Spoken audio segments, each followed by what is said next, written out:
নমস্কার বন্ধুরা, আমি আমার ব্যালকনির থেকে চাঁদকে দেখছি। কি সুন্দর চাঁদ লাগছে। আর ভাবলাম আজ রাত্রে কি বানানো যায়, এই ঠান্ডা রাতে কি খাওয়া যায়। তারপরে আমি ভাবলাম সিম্পল বানিয়ে নিই। এই জন্য টমেটো নিয়ে নিলাম একটু মিক্সিতে, তারপরে সরষে দিলাম, একটু আদা দিলাম, তারপরে একটু সবটাকে পেস্ট করে নিলাম। আর শিমটাকে আমি সিদ্ধ করে নিলাম। শিম সিদ্ধ করার পরে আর একটা কড়াইতে তেল নিলাম, একটু দিলাম এটার মধ্যে কালি জিরা, তারপরে দিলাম আমি ওই যে পেস্টটা ঢাইলে দিলাম। দিলাম এটার মধ্যে একটু নুন, তারপরে দিলাম হলুদ, লঙ্কা, আপনারা ইচ্ছা করলে একটু চিনিও দিতে পারেন। তারপরে এটা সবগুলি মিক্স করে নিলাম। এত সময় অবধি আপনি লাড়াবেন যত অবধি এটা টানে না।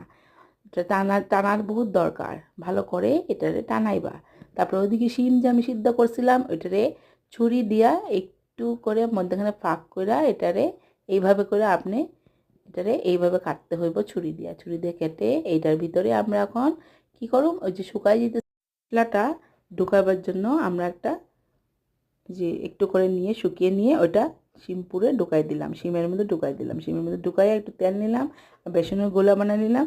বেসনের ব্যাটারটার মধ্যে আমরা কী ঢাললাম, বেসন একটু, সুজি একটু, নুন একটু, আর এই যে একটা কড়াইতে ঢেলে দিলাম। যেমনি তেল গরম হয়ে গেলো কড়াইতে ঢেলে দিলাম, আর গরম গরম শিমপুর রেডি হয়ে গেল। গরম ভাতের লগে যা মজা লাগলো খেতে। আর একটা কাঁচা লঙ্কা একটু কিনে আনো, আর কি মজা লাগবে ঠান্ডা দিনে গরম গরম ভাতের লগে শিম।